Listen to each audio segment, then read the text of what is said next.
Magandang araw po sa inyong lahat. Bago natin simulan ang kwento, ay muli ko lang pong hihilingin sa inyong mga mabubuting puso na pumindot ng like at mag-comment na rin ng kahit present man lang. Siguro naman hindi yun magdudulot sa inyo ng malaking perwisyo, di ba? Pindutin na habang nakikinig. Salamat sa iyo, katribo ah. Ipagpatuloy na natin ang kwento. Makalipas pa ang mahigit kalahating oras ng kanilang paglalakad, ay nakarating na sila sa pamayanan ni Lolo Alto. Naabutan nilang nakatambay ang matanda sa isang maliit na pahingahang kubo malapit sa tabing dagat. Agad lumapit doon si Fami at nagmano. Maging si Nakulas at Mansyo ay nagmano na rin. Magandang gabi po, Lo. Wika pa ni Kulas. Maligayang pagbabalik din sa inyong lahat. Mabuti at nakapasyal kayo. Wika pa ni Lolo Alto. Agad namang umalis si Fami upang puntahan ang bahay ng kanyang ina. Opo, Lo. May napanaginipan kasi akong kaguluhan na gawa ng mga aswang. Hindi lang malinaw sa akin kung anong lugar iyon. Kaya para makasigurong hindi iyon dito, ay pumunta na kami agad. Sumagot naman ang matanda. Akala ko ba nagretiro ka na sa pagiging babaylan mo? Opo, Lo. Hindi na ako pumupunta sa mga misyon upang maghanap ng gulo laban sa mga aswang. Pero kung ang mismong Naranjo na uli ang guguluhin ng mga aswang, ay balik serbisyo na kami ni Tingting. Sabi naman ni Tingting, Lolo Alto, may ulam ka ba dyan? Napalaban kasi kami, kaya nagutom ako bigla. Sumagot naman si Lolo Alto. Tamang-tama, may isang kalderong paksiw na dilis ako dyan, kaluluto lang. Si Mario kasi pumalaot at marami-rami ang huli. Kaya ayan, nakapagpaksiw din ako ng marami. Kaso nga lang, walang kanin. Magsaing ka na lang doon sa loob. Sige po, Lo, ako na bahala. Sagot pa ni Tingting at nagtungo na sa bahay ng matanda. Kulas, matanong ko lang. Anong kaguluhan ba yung nakita mo sa iyong panaginip? Matinding kaguluhan po, Lo. Hindi lang basta pag-atake ng iilang aswang, kundi parang isang malaking digmaan talaga.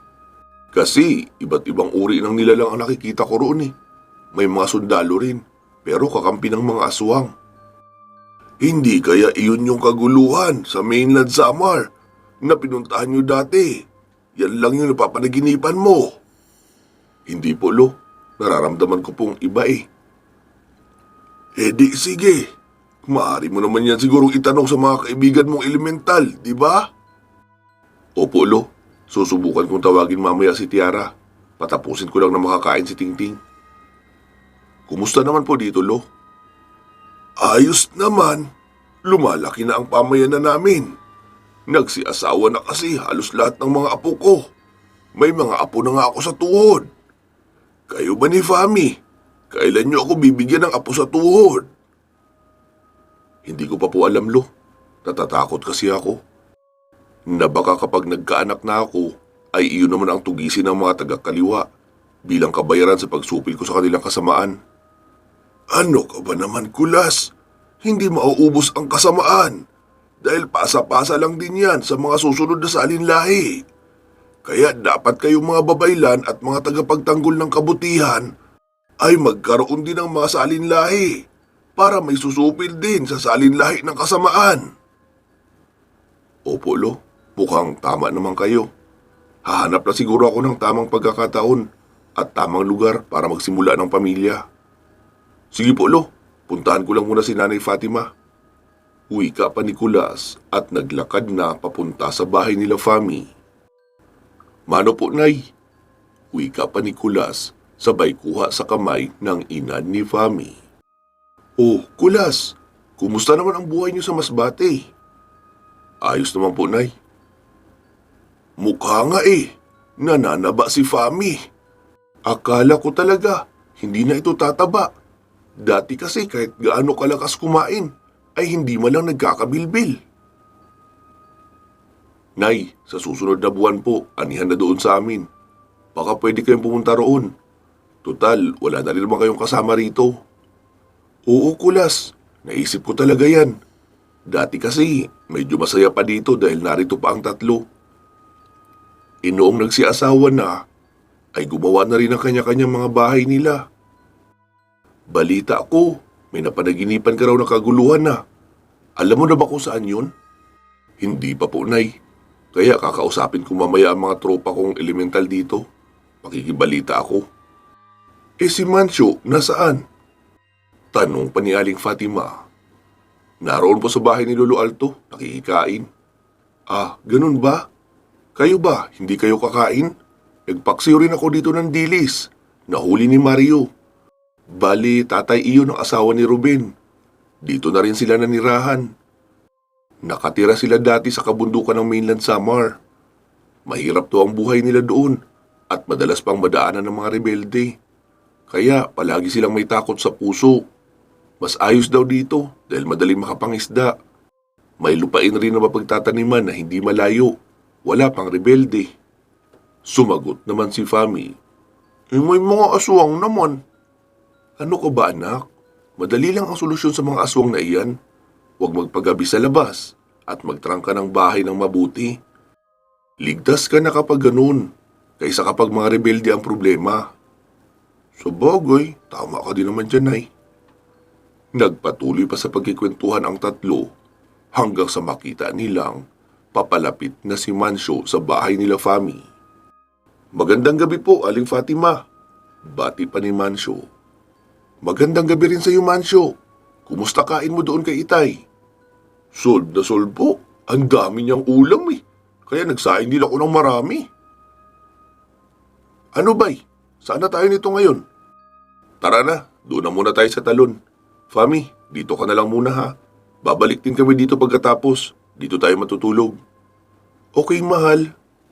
Wika pa ni Fami, sabay halik sa pisngi ni Kulas. Umalis na nga sina Mancio at Kulas upang magpunta sa talon. Bay, kahit kailan ba, hindi nagparamdam sa'yo si Tiara? Tanong pa ni Mancio. Hindi na bay, hindi ko na rin naman siya tinawag pa kahit kailan. Alam ko naman na magiging abala na siya sa mundo nila. Kasi nga, nag-asawa na sila ni Kanso, di ba? Baka nga, si Tiara na ang reyna ngayon sa kaharian ng Sapiro. Talaga ba'y? Nakakatuwa lang isipin, no? Na yung isang makulit at mapang-asar na diwata ay bigla na lang magiging reyna. Oo nga eh. Pero, ganun talaga ang kapalaran. Kung saan tayo dalhin, edi gampanan na lang natin ang mabuti. Sa abot na ating makakaya. Kung ano mang tungkulin ang maiatas sa atin ng buhay. So bagay, tama ka din dyan, bay. Makalipas ang mahigit kalahating oras ng paglalakad, ay narating na nila ang talon. Naku, bay, mababasa na naman tayo nito. Hindi ba pwedeng sa labas ng kuweba na lang natin tawagin si Inang Kalikasan? Para hindi na tayo mabasa. Ano ka ba, bay, Mancio? Si Inang Kalikasan ang pinag-uusapan natin dito. Kailangan tayo ang makisama at mag-adjust. Oo, bay. Alam ko naman yun. Naitanong ko lang. Baka kasi gusto rin ni Inang Kalikasan na dito sa labas tayo kausapin para hindi na siya ginawin sa loob. Ay, bay Mancio, kung ano-ano pang sinasabi mo. Tara na nga. Wika pa ni Kulas, sabay pumasok na sa kuweba sa likod ng binabagsakan ng tubig ng talon. Wala na ngang nagawa si Mancio kundi ang pumasok na rin. Inang Kalikasan, ako po ito, si Kulas. Kasama ko si Mancio. Nais ka po sana namin makausap. Kung ayos lang po. Ilang saglit pang nanahimik ang dalawa habang naghihintay ng tugon mula sa diwata ng kalikasan. Pero walang tumutugon. Bay, wala naman eh. Baka nasa ibang lugar si Inang Kalikasan, nagpapahinga, o di kaya naka-day off. Ilang saglit pa ay biglang tumigil ang pagbagsak ng tubig sa talon. Lahat din ng tunog sa kapaligiran na kanilang naririnig ay nawala. Mancio, hindi ako nagpapahinga. Wika pa ng boses. Hala, sorry po inang kalikasan. Akala ko kasi may day off po kayo eh. Si Kulas naman ang nagsalita. Mapagpalang araw sa iyo inang kalikasan. Mapagpalang araw din sa inyo Kulas. Anong maipaglilingkod ko sa inyo? Inang kalikasan, noong nakaraang gabi kasi, ay nanaginip ako na may malaking pagsalakay ng mga aswang. Sobrang dami ng aswang na naroon, iba't ibang klase. May mga armadong kalalakihan din sa panig ng aswang. Gusto ko lang po sanang itanong kung nangyari na ba ang bagay na iyon o galing lang sa alaala ko sa nangyari sa mainland Samar. Kulas, ako ang nagpadala sa iyo ng panaginip na iyon para magpunta ka rito. Ang pangitaing iyong nakita ay paparating pa lang, pero hindi dito, kundi doon sa isang lalawigan sa Mindanao. May grupo ng mga taong manunugis din ng mga aswang at mga masasamang nilalang sa lugar na iyon, na pinamumunuan ng isang babaylan na nagngangalang Lino. Ang grupo niya ang sumusupo sa mga aswang at masasamang elemento sa lalawigang iyon. Pero nagsama-sama na lahat ng masasamang elemento. Pati na ang 3 itim na babaylan na nakalaban mo dati ay naroon na rin. Pati ang taga-ibang lugar ay umanib na rin sa organisasyon na iyon, kaya mas lalo pa silang naging malakas. Inang babaylan, bakit niyo po ako pinadala ng pangitain na iyon kung meron naman palang umaasikaso na grupo para doon? Kulas, masyadong malakas ang puwersa ng mga kalaban na nagtipon-tipon roon. Hindi iyon kakayanin ni Lino. Lalo at isa lang siyang may kapangyarihan. Karamihan sa mga kasama niya ay mga pangkaraniwang tao lang din. Meron siyang isang kapre, 2 tikbalang, isang diwata at isang engkantadong kasangga. Pero, doble pa ng 3 beses ang mga kalaban na naroon kaysa doon sa kinalaban niyo sa mainland Samar. Kaya kailangan nila ng tulong. Ha? Kami lang po ni Tingting ang tutulong doon? Parang kulang pa rin yun inang kalikasan. Kung 3 doble pala kaysa doon sa kinalaban namin sa mainland. Oo Kulas, kulang pa rin talaga. Kaya may iba pang mga tutulong. Nariyan sila sa labas, hinihintay kayo. Inang kalikasan, kailan kami pupunta roon sa sinasabi mong lugar? Naggaganapan ng malaking digmaan. Bukas ng hapon. Pero bago iyon, ay asikasuhin niyo munang lipulin ang kulto ng mga albularyong kaliwa at mga aswang na nasa tuktok ng bundok na ito. Sila ang nagpapalaganap ng sakit sa islang ito.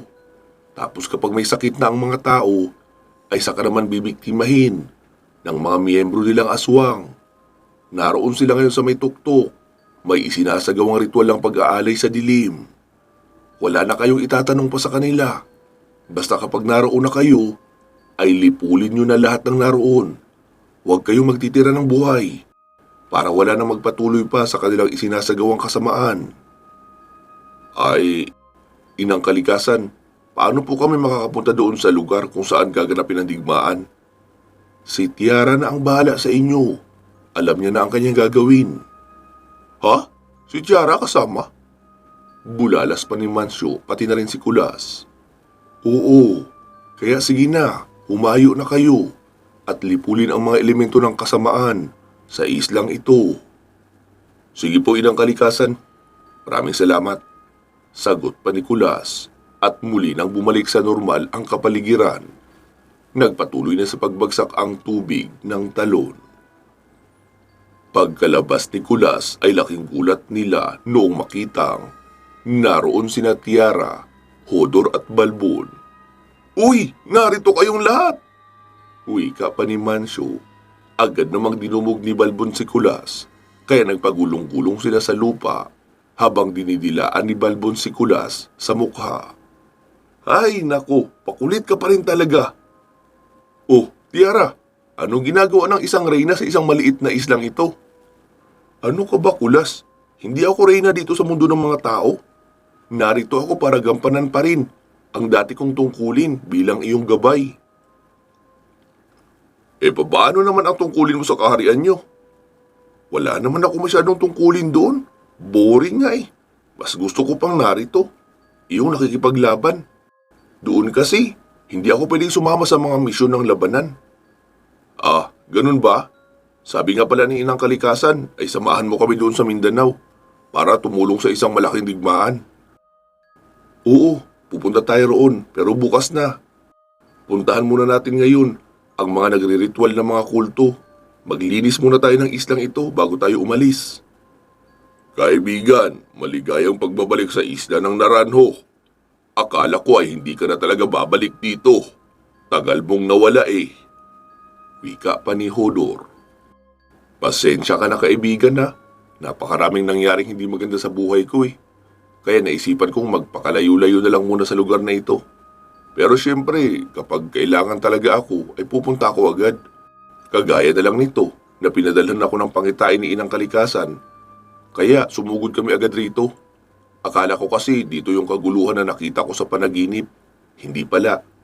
Pero meron din palang salot dito na kailangan lipulin. Kaya unahin na muna natin iyon. Sige, tara na. Wika pa ni Kulas. Sabi naman ni Mancio, ayos ito ah. Parang dati lang. Namiss ko yung ganito. Yung buo ang team natin. Nasusugod sa misyon.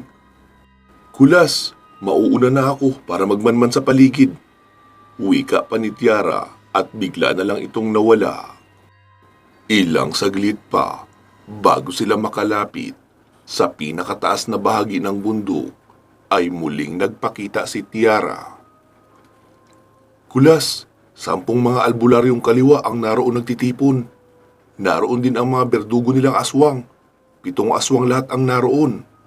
Ah, kaunti lang pala. Di kayang-kaya na natin yun. Wika pa ni Mancio. Muli namang nagsalita si Tiara. Huwag niyo silang mamaliitin. Hindi sila mga pangkaraniwang aswang. Wala silang espesipikong lahi. Para silang kombinasyon ng mandaragit at taong lobo. Kaya nilang lumipad at mabangis rin silang lumaban sa lupa. Okay. Balbon, huwag ka munang susugod ha. Maghintay ka lang kapag may aswang o miyembro ng kulto na may malubhang tama. Iyon lang ang pwede mong sugurin para hindi ka masaktan. Wika pa ni Kulas sa alaga.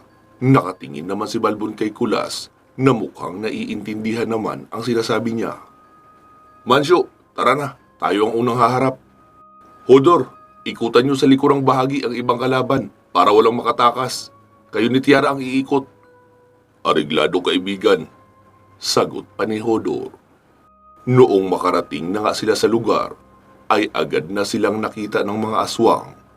May 3 aswang na kasi agad ang nasa itaas lumilipad habang nakatingin sa kanila. May dumating na mga pakialamero! Sigaw ng isang aswang sa itaas. Mabilis binunot ni Kulas ang armas na latigo mula sa kanyang bewang. Umusal na rin siya ng maraming orasyon para susi na lang ang kanyang babanggitin ay gagana na agad ang kung anumang kakayahan na meron siya na gusto niyang gamitin. Pagkalusob ng aswang kay Kulas ay mabilis niyang inihataw ang latigo. Kinapitan iyon sa leeg kaya bumagsak sa lupa. Pero noong muling tumayo ay naging isang malaking taong lobo naman at nawala ang pakpak. Galit na sumugod iyon kay Kulas, kaya iniligpit na muna ni Kulas ang latigo at ipinalit ang laguto. Napangiti lang ang taong lobong iyon sa pag-aakalang isa lamang iyong simpleng yanto dahil hindi naman iyon kalakihan at mukha ring magaan. Ang hindi alam ng taong lobo na kargado iyon ng malalakas na orasyon na nakaukit at pagmamay-ari pa iyon ni Tatang Perling. Isang malakas at pwersadong paghampas ang ginawa ni Kulas sa mukha ng taong lobo habang nakangisi iyon at minamaliit siya. Noong tumama iyon sa mukha ng taong lobo, ay tila nagkaroon ng isang malakas na vibration at sa lakas ng palo ay nabiyak ang panga ng aswang at nag-crack ang mismong bungo. Kaya naman, bumagsak iyon sa lupa habang labas ang dila at tumatagas ang dugo. Hindi makapaniwala ang ibang mga aswang sa nakikita. May isang aswang naman na mabilis sumugod kay Kulas mula sa likuran at inilipad siya paitaas. Agad namang umusan lang orasyon si Kulas. Etikay, non Piero, Krisas! Pagkabanggit lang noon ay lumabas ang gintong baging sa kamay ni Kulas at kumapit sa isang puno. Kaya kahit anong pilit ng aswang na paglipad ng mataas, ay hanggang lampas tao lang ang narating nito sa pagkakabitbit niya kay Kulas. Ano? Kaya pa? Lakasan mo pa ang paglipad Pang-aasar pa ni Kulas sa aswang. Ikinumpas ni Kulas ang isa pang kamay paturo sa taas niya at may lumabas din na baging doon na pumulupot sa liig ng aswang. Kaya unti-unti iyong nanghina at humina na rin ang pagpagaspas ng pakpak hanggang sa nailapag na ng tuluyan si Kulas sa lupa. Muling pumagaspas pa itaas ang aswang upang tumakas, pero lalong sumisikip ang baging ni Kulas at nagkakaroon na ng tinik. Noong bataki ni Kulas ng malakas ang baging ay bumaon na nga iyon sa laman ng aswang at napahiwalay ang ulo sa katawan. Si Hodor naman ay pinagtutulungan ng dalawang aswang sa may bandang likuran. Tanging binaling malaking sanga ng kahoy na may mga dahon pa ang gamit ni Hodor bilang armas. Pero kung tamaan naman ang mga aswang, ay parang langaw na sinampal ng sandok na tumatalsik sa mga puno. Maging si Tiara ay nakikipaglaban rin sa dalawang aswang sa itaas habang nasa anyong mandurugo ito. Tila naging mabangis pa ang anyo ni Tiara at mas malakas na siya kaysa noong dati. Hinawakan ng isang aswang si Tiara mula sa likuran para hindi siya makagalaw, habang papasugod naman ang isa pang aswang sa harapan. Mabilis bumaliktad sa ere si Tiara at napunta siya sa likuran noong aswang na may hawak sa kanya sa likod. Hinawakan niya iyon sa magkabilang pakpak at buong puwersang binunot. Dinig ang isang malakas na hiyaw mula sa itaas dahil sa sigaw noong nasaktang aswang. Binali na rin ni Tiara ang leeg at binunot, kaya magkahiwalay na ang katawan at ulo noong bumagsak iyon sa lupa. Imbis na matakot ay lalo namang naging mabangis ang isa pang aswang na kaharap ni Tiara. Sumugod iyon kay Tiara sa paraan ng pagkalmot, pero mas naging mabilis pa ang kilos ni Tiara at isinaksak ang kanyang kamay sa dibdib ng aswang. Tagus iyon sa likuran, pero hawak niya na ang puso noon. Dilat ang mata ng aswang na nakatitig kay Tiara habang unti-unting nililisan ng buhay. Binitiwan iyon ni Tiara at ibinato sa apoy sa ibaba ang puso noon.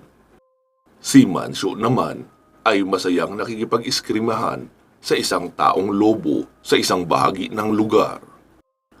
Mukhang hindi basta aswang ang kaharap ni Mancio dahil magaling iyon sa pakikipaglaban at gumagamit din ng itak.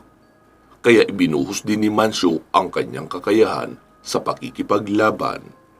Lalo at gumagamit din ng pakpak ang aswang na iyon. Kaya kapag hindi nababantayan ni Mancio, ay nasaswipe siya sa paa gamit ang pakpak. Mabuti na lang at mabilis kumilos si Mancio. Kaya sa tuwing pinapasundan siya ng pagtaga, habang nakahiga pa siya sa lupa, ay agad siyang nakakagulong papalayo at nagpi-flip para sa mabilisang pagbangon. Makulit ka ha? Kanina mo pa ako pinapagod. Tignan natin kung makaligtas ka pa sa itinatago kong teknik. Mabilis tumakbo si Mancio sa mga kakahuyan, sabay talon sa mga sanga noon at nagpapalipat-lipat. Agad ding sumunod ang aswang habang nakatingala at hinahanap siya. Noong malampasan siya ng aswang sa kanyang kinaroroonan, ay doon na siya buong puwersang tumalon pa ibaba at pasigaw na tumaga. Tikman mo ang istilong nagmula sa kalangitan! Hitin Mitsurugi! Sigaw pa ni Mancio sabay hiwa ng kanyang itak sa aswang. Putol ang ulo noon pati ang braso. Pinagpawisan ako ron na. Wika pa ni Mancio at muli nang naglakad papabalik sa may gitna kung saan naroon sina Kulas. Pagkarating niya roon ay naabutan niyang Nakatayo lang ng tuwid sila Kulas. Habang nakakumpas paturo sa kanila ang kamay ng 10 mga albularyo na nasa panig ng kasamaan. Maging si Mancio ay kinumpasan na rin kaya hindi na ito makakilos. Bay Kulas, anong nangyayari? Bakit hindi ako makagalaw? Tiara, ano na? Wika pa ni Mancio sa kanila. Sumagot naman si Kulas. Bay Mancio, hindi ko inaasahan na halos nasa pinakamataas na antas na pala sila. Masyado silang malakas. Tiara, wala ka ba magagawa dyan? Pasensya na Kulas. Kasama sa orasyon nila ang pagsarado ng mga kakayahan ko. Nagsalita ang isa sa mga taong naroon sa grupo ng makakaliwang albularyo. Ang lakas ng loob niyong tumungtong sa teritoryo namin!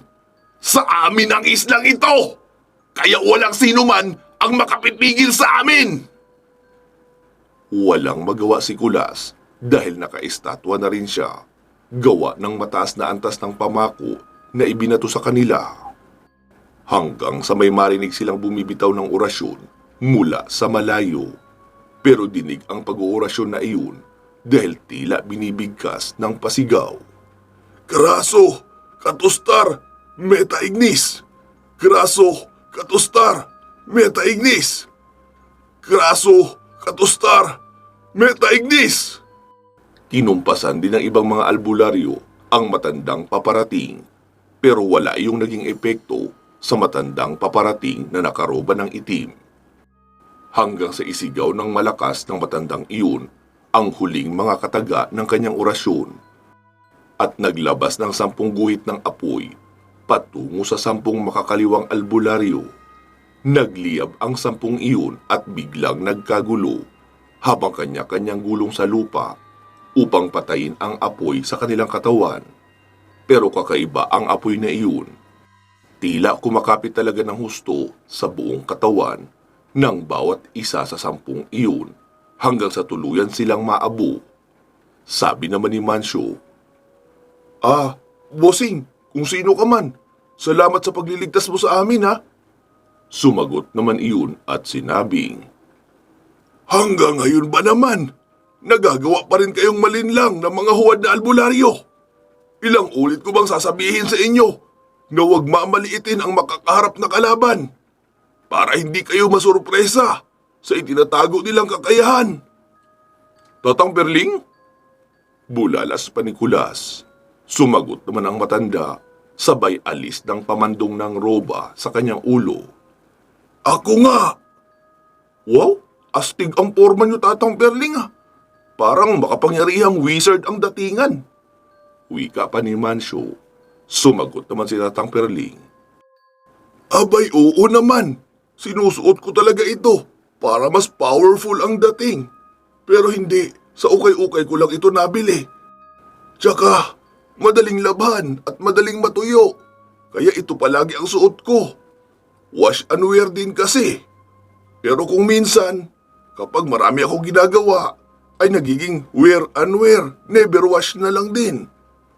Nagtawa na naman ang buong grupo. Oh, bakit ka narito, Tang? Tanong pa ni Kulas. Katulad nyo, inimbitahan rin ako ni Inang Kalikasan na sumali sa digmaan sa Mindanao. Masyado raw mabigat ang mga kalabang aswang at mga elemento roon. Kaya kailangan pumunta ang lahat ng may maitutulong. Isinama ko na rin nga si Nestor. Naroon siya sa bahay. Iniwan ko na muna para magluto. Kararating lang kasi namin. Ano, uuwi na ako. Saan ba kayo tumutuloy dito, Kulas? Doon po muna kami kina Fami uuwi ngayon. Kararating lang din namin kaninang hapon. Sige, bukas ng tanghali magpunta kayo sa bahay. Doon na tayo magtanghalian. At pagkatapos makapananghalian, ay tutulak na tayo sa Mindanao. Sumagot naman si Mancio. Anong sasakyan natin, Tang? Medyo malayo-layo yata yun eh. Si Tiara. Ha? Ililipad mo kami Tiara papunta roon? Tanong pa ni Mancio. Sira ka talaga, Mancio. Sino nagsabi sa'yo na kaya kong maglipad ng mahigit sa isang tao nang ganun kalayo? Gagawa lang ako ng portal para pagtagos ay naroon na tayo. Okay. Akala ko naman, babiyahe tayo ng literal. Oh, sige na, magsiuwi na kayo. Ako na bahala mag-abo sa mga aswang na natira dito. Wika pa ni Tatang Perling na agad namang sinunod nila Kudas. Pansamantala muna nating puputulin dito ang ating kwento. Magsama-sama tayong muli sa part 206. Lilinawin ko lang po uli ha, aswang killer pa rin itong pinapakinggan nyo. Binibigyan ko lang ng pagkakataon na mailahad kung papaano mai-involve ang bawat grupo sa misyon nila Lino. Hindi naman kasi pwedeng bigla na lang silang lumitaw roon nang walang imbitasyon. Sana po ay habaan nyo pa ang pasensya nyo ha, dahil mahaba pa rin talaga ang tatakbuhin ng kwentong ito. Maraming salamat po sa pakikinig at pagsubaybay. Mag-iingat po kayo palagi at hanggang sa muli.